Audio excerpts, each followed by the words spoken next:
बाबा हं? तुम्हीच का नाही जात आईला आणायला? मी अगं एवढं सोपं आहे का ते?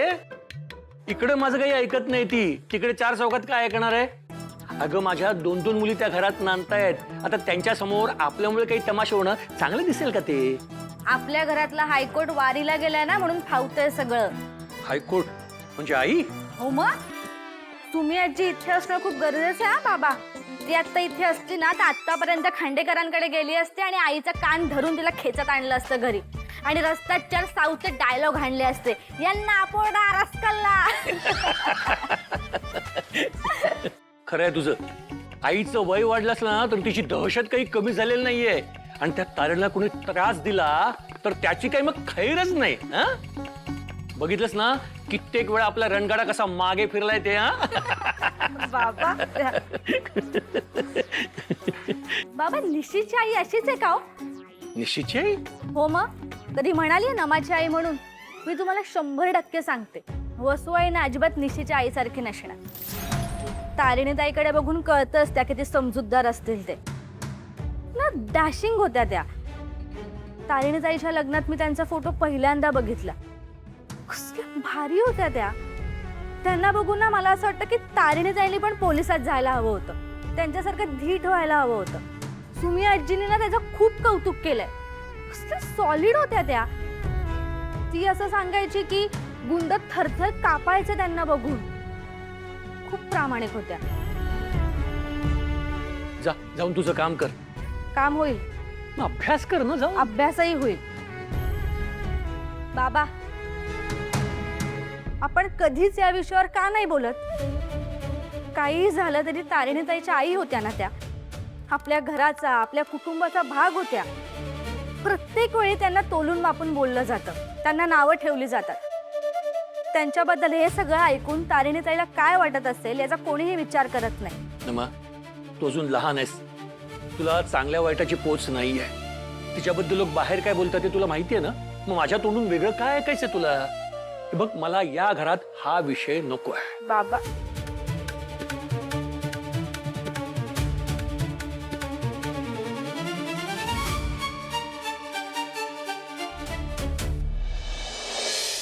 कसं आहे, बरं वाटतंय का? येस, घरी येऊन खूप बरं वाटतंय खरंच. हे बघ सगळं तुझ्या आवडीचं बनवलंय. काय मम्मा? अरे काय, ये बस. या घरात माझी किंमत कोणाला असेल तर फक्त माझ्या मम्माला आहे. तुला खरं सांगू का, तुझ्या नवऱ्याबद्दलचा रिस्पेक्ट वाढलाय ना आता माझ्या मनात. का काय केलं त्यांनी? ते पण होते ना जेलमध्ये, तिथेच जेवत असतील. काय जेवण असतं तिथलं, म्हणजे माझ्या घशाकडे घास उतरत नव्हता. खरंच मानलं बाबा, तुझ्या नवऱ्याला मानलं. या घरातली लोक ज्या दिवशी तुला रिस्पेक्ट देतील ना त्या दिवशी मानेन मी त्यांना. आणि तू बघच, तो दिवस लवकरच येईल. कुठल्या आधावर? या की या. टॅटू काढायचंय मला, आय लव्ह यू ममा असं लिहायचंय. बोल कोणत्या हातावर? ते खरंच म्हणजे केवढं करतेस तू माझ्यासाठी. हे एवढं जेवण, ही रूम एवढी साफ केलीस, खरंच थँक्यू ममा. मी नाही काय केलं, बोल. कामाला लावलंय कोणाला? मोठ्या सोनेला. वाह. आयुष्यभर तुझ्यासाठी अशीच राबत राहिली पाहिजे. शेवटी तुला हे जे काही सगळं सहन करावं लागलं ते कोणामुळे? तिच्यामुळेच ना. पण ठीक आहे, आता त्यांना जे जे सहन करावं लागणार आहे ना त्याची त्यांना कल्पनाही नाही आहे. पण बघ, तुझा मुलगा आला सुटून, निर्दोष सुटून आलाय, कोणाच्याही मदती शिवाय. घरी आलो मी. तुम्हाला सौद्याची माणसं कळतात, पण सौद्याची जागा कळत नाही. किंमत बोला. 2 करोड. हो ना, माझाही विश्वास बसत नाहीये की तू निर्दोष सुटून आलास. Tattoo cancel. आत्ता मी म्हटलं या घरात जर माझी कोणाला किंमत असेल तर माझ्या मम्माला. आणि तू आता म्हणतेस विश्वास बसत नाही म्हणून. म्हणजे का विश्वास बसत नाही? निर्दोष होतो म्हणून निर्दोष सुटलो, त्यात एवढं काय? एवढं सिंपल आहे रे. बरोबर आहे. तू गैरसमज करून घेऊ नकोस. माझा तुझ्यावर पूर्ण विश्वास आहे. पण ती ऑफिसर जे जे आगाऊ वाटली रे मला. म्हणून मला जरा संशय होता की ती तुला सोडेल की नाही, म्हणून नवल वाटलं. आगाऊने महाआगाऊ बाई आहे ती. तुला सांगतो, हिटलरचं लग्न झालं असतं आणि त्याची एखादी नात आली असती ना भारतात तर तिचं नाव ठेवू शकलो असतो आपण जे जे. सतत जे जे बोलते ते करते, जे जे बोलते ते करते, जे जे बोलते ते करतात. कर ना, माझं डोकं कशाला खातेस माझं? नाही पण मलाही नवल वाटलं की जे जेने मला एवढं सहजासहजी कसं काय सोडलं. कसं काय?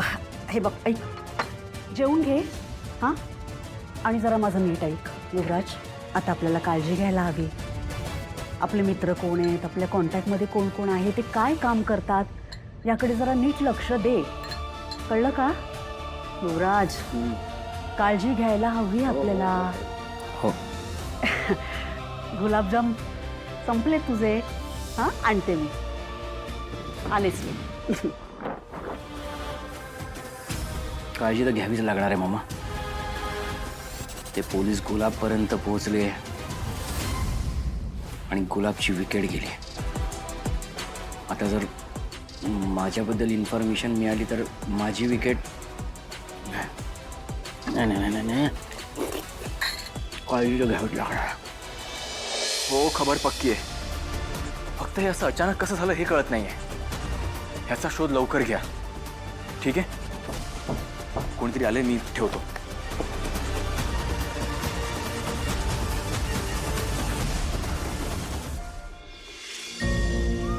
झाली सगळी कामं करून? झाली.